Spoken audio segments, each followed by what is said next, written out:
Good evening, my lovelies. In the latest episode of Christian Keys, all the Queen's men encounter a challenge filled with surprising turns and intense emotions, laying the groundwork for a season that promises to be unforgettable. Now, I sense that this season is poised to be even more intense, unrevealing, and a wealth of revelations. So let's get into it. The opening scene starts with Trouble, Champ, and Rashawn. These three are always up to no good or finding themselves in some mess, possibly trying to earn their stripes with Madam. But holding Miss Tandy hostage and robbing her for the money in the safe has taken a new turn. Well, Rashawn, he snapped. He had enough and took matters into his own hand, leaving Mr. Tandy beaten and unconscious on the floor. Trouble and Champ had to stop Rashawn from beating Miss Tandy's husband. Now, these rookies, I say rookies because who tries to really run a heist without wearing masks? But that's not what's happening here. Miss Tandy thinks Madam sent them. Of course she does. Detective Davis shows up and wanted to know why someone would do this to this lovely prestige couple in this fluent neighborhood. Things were just not adding up. Now, here comes DA Roz.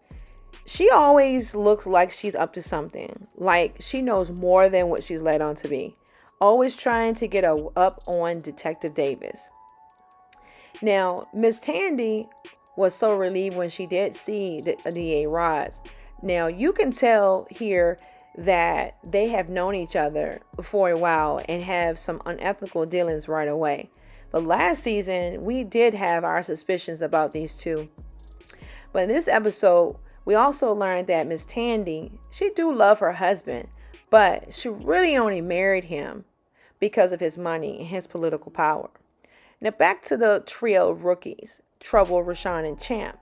Trouble and Champ is actually plotting to cut Rashawn out of the deal altogether, completely right from the money that they took, for which was well over $100,000, but they hid some of the money so that Rashawn would think that it's less than what it actually is.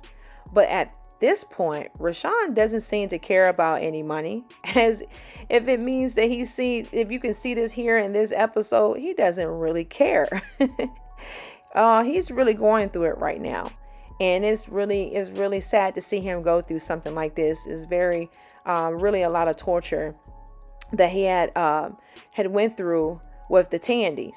And so I just really feel that he has definitely had it. And he does seem to, even though he's going through it, I think he still sees that Trouble and Champ is still trying to run game with him as well. I think he realizes that, his character he plays is kind of loosey-goosey, like he's not really all there sometimes. But sometimes it comes off like I feel like he really do know what he's really doing. And he kind of playing this part where he's supposed to be nonchalant about everything.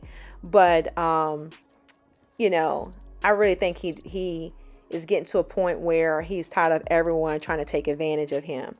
Now, I have a funny feeling that Rashawn has definitely taken the money bag and he's hiding out somewhere with that money. And because there's no sign of him anywhere. And remember, he is not in his good frame of mind right now. When he left the apartment, and now when Trouble wakes up, she doesn't see him. So she's wondering where he is. So now her and Champ, they have no idea where Rashawn went. Now, they never checked the stash of money, which was, I noticed that when they created that scene, that was a point to really to look at, where I feel like they had to do that because that's what really makes me feel like that Rashawn took the money and he's hiding out somewhere with that money because he knows he really didn't want to take the money from the beginning, It was really Trouble and Champ that really wanted to take the money from the Tandys.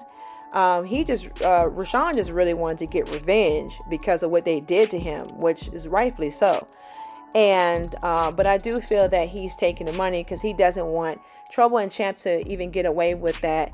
And that's what I really feel. So that's one of the reasons why I feel like they did not show him taking the money, and they didn't show Trouble and Champ looking at and to check to see if the money was there either. So that just kind of was a little jewel that was dropped that I picked up on. Now they are just basically hoping that Rashawn doesn't clam up and go to the cops. So that's really what they're really worrying about more than anything when it comes to Rashawn. So in the last season, we learned that Casanova was impersonating a homeless man. While Trouble and Champ were out surveying the city to find Rashawn, they came across Casanova dressed as a homeless man by the police station. Now, also, Trouble comes across, she always comes across like she has intel. She gets intel all the time, and she's always seemed like she has something that she wants to be able to use later. It just seems like every time you see Trouble, she's always getting into the middle of something and having some information so that she can always use that to help her later on, because that's her name, Trouble. She just gets in trouble all the time. And she has this intel, and she feels like every time she gets this intel, she can just take it back to Madam and to help her, keep her hand out of hot water, and also to help her secure a spot on the main stage. That's what really a lot of the times she likes to do. She just really want to become part of the crew so bad, and she's just itching to find something and hoping that that Madam will take her in and actually get her main spot. So Trouble is definitely Trouble. Trouble is also so eager to tell Madam, but Madam was too busy and was mourning her death of her father. So every time she tried to go to Tommy, and she was trying to get through to him and see if she could speak to Madam, but it was already some things going on. She was just unaware. Trouble had no idea. She still doesn't know that Madam's father was murdered. And so her coming with this information was just not the right time. So that's why Tommy decided to let her know, no, this is not the right time. So, but they just wanted her to go ahead and get on that stage and do what she's supposed to do her job. But anyway, now, Madam, she told Blue and Tommy to make sure that Concierge's brother had left Earth permanently. She wanted to make sure, because when she saw that her father was killed the way he was killed, that was horrible. And so she definitely wanted to make sure the Concierge's brother was taken care of. So that was something that Blue and Tommy made sure for her. Now in this, they actually, in the scene, she does say something about it. Madam does say something about it, and Tommy is not sure. Now that was a clue right there that was thrown in there, where Tommy says that he wasn't sure that he actually saw that he was completely dead. He just knew that he did what he did, but he wasn't sure if he was completely dead. And that was a clue for me to think, well, he probably is not dead. He's probably going to pop up somewhere, later on in the season. I'm pretty sure of it. He's probably hurt really badly, but he's going to recover. He probably is going to pop back up. So I wouldn't be surprised. Now, in this scene, we notice how surprisingly shocked Madam is that Concierge will go to these extremes to take out her father like that. Now, at the same time, she does understand why he does it, because it's like the old saying, eye for an eye, right? So I wanted to add that on the episode 10, we see that after Madam and Tommy and Blue rushes into the nurse home, the nurse's home, and when she runs into the next room, that's when Madam pauses, and she is so shocked of who she sees. She sees her father. Now, on the previous episode 9, we see this older gentleman in the chamber that was in there, but we don't see his face, of course, because of the gruesome situation that was going on there. However, Madam tells Tommy to take care of it and to treat him right. She just wanted to make sure that her father was taken care of the right way. Now, and so Tommy does, what she asked her. But later in the show, Tommy lets Madam know that he is taking care of everything. However, now in episode 10, we see that her father is alive. But we have to remember that Tommy never met Madam's father. So when we actually look at it, when he went out to take care of the situation, to make sure everything was good with the father, as he was directed by Madam to do, he had no idea who that man was. Specifically, he had never met her father before, so he had no idea what he actually looked like. So from all he knew is that he was help getting rid of the actual father. But this is why this is so shocking to Madam.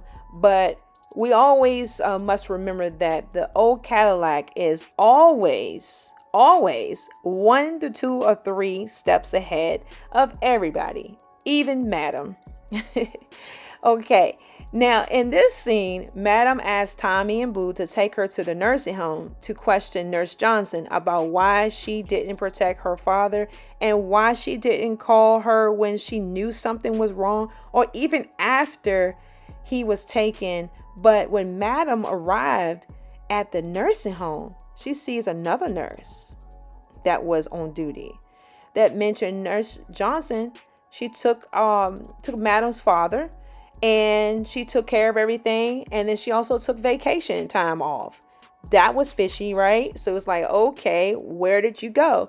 So for us looking at it, we're like, at first I was thinking, oh my gosh, Nurse Johnson, she's working with concierge and all this other stuff. I'm thinking that at first, like maybe they got to her. Maybe they conned her into doing whatever, or just because really, if they had came in there and everything, there's probably nothing really she could have done, to be honest. So, but it was, it definitely was a great twist there. She told Madam that, the nurse that was there on duty when, Madam and Blue and, Tommy showed up, told Madam that the Nurse Johnson knew exactly what happened. So she knows exactly what happened. So it was just a couple of different things that was going on, and I was, really paying attention to was the things that the nurse was saying, and and how she was saying it. And it's just some things just was not adding up. So she said that Nurse Johnson knew exactly what happened. Okay. And then she called the morgue, and then she even took the body down to the infirmary all by herself. So that was something, to think about. So now when I say this nurse spilled all of the tea, she even gave Madam the address to Nurse Johnson's house. Oh my God. Oh my goodness. Okay. This lady gave all the tea. Now, here comes big sis Carla. Oh my gosh. She came rushing in to tell Madam, I told you so. She just couldn't help but to do that, making her feel so guilty about putting their father in a nice nursing home, yelling at Madam in anger because she felt that she could have allowed her to have continued taking care of him. But little do Carla know, on the last couple seasons, her father really didn't want to live with her because of the conditions that she had him in. And again, she think that he wasn't in his right mind, but little did she know he was always in his right mind. And he was just putting up with her, the way she was taking care of him, which was so bad. And so we also seen that Carla and Madam, they had a dreadful relationship that has something to do with their past upbringing. It seems like there was some jealousy or envy going on to make these two be so at odds all of the time, like literally all of the time. Every time they seen each other, it was like, I'm going to hit you on sight, and they just really can't stand each other. So it's a little bit of history, backstory on that I can't wait till for the season to reveal that and to see why is it so much hatred between those two in the first place. Now we may find out later on in the season. Okay, let's get back to it. So Big Sis is still running her big mouth, and Madam tried to walk away, but Big Mouth Carla brought up something from the past that triggered Madam. I was like, Carla, you know your sister. Why are you still running your mouth? Knowing Madam don't tolerate all of that back and forth. So since Carla could not shut up with all of that big talk, Madam took it upon herself to shut it up for her by immediately taking a knife and jabbing it straight through her chest. Now, let's pause for a second. Look at Madam's face and the intenseness of this scene. Woo, child. Oh my goodness. I would not want to be Carla. Madam, played by Eva Marcel, did such a great job with this scene. So believable. Okay, let's get back to it. See, Madam is a cold-blooded businesswoman that no matter what's going on, she will still take matters into her own hands when she has to protect her own. Believe it, okay? So Madam finally made it to Nurse Johnson's house and walked right into her house and started questioning her about the money that they paid her to have Cadillac, which is Madam's father, killed. Of course, this sent Nurse Johnson into a complete panic. She started running from room to room. She was just running for her life. I don't blame her. I would ran for mine too. and she ran into a room right where Madam's father was. So this left us with a cliffhanger on episode 9. Now, I'm not even going to lie. I kind of thought from the first episode that her father was not deceased, because when the nurse was spilling all the tea, she was so detailed on what Nurse Johnson did with Madam's father. And Madam did also question the nurse and was like, did she do this all by herself? But then we see the father in the chamber, right? So for me, things weren't adding up. Like I said earlier, in other words, the math wasn't mathing. Okay, back to the second episode. Now, there was still a lot more drama brewing up, at the club and down at the police station. Now, it turns out that someone loaded Detective Davis' email with full of video of Madam leaving crime scenes.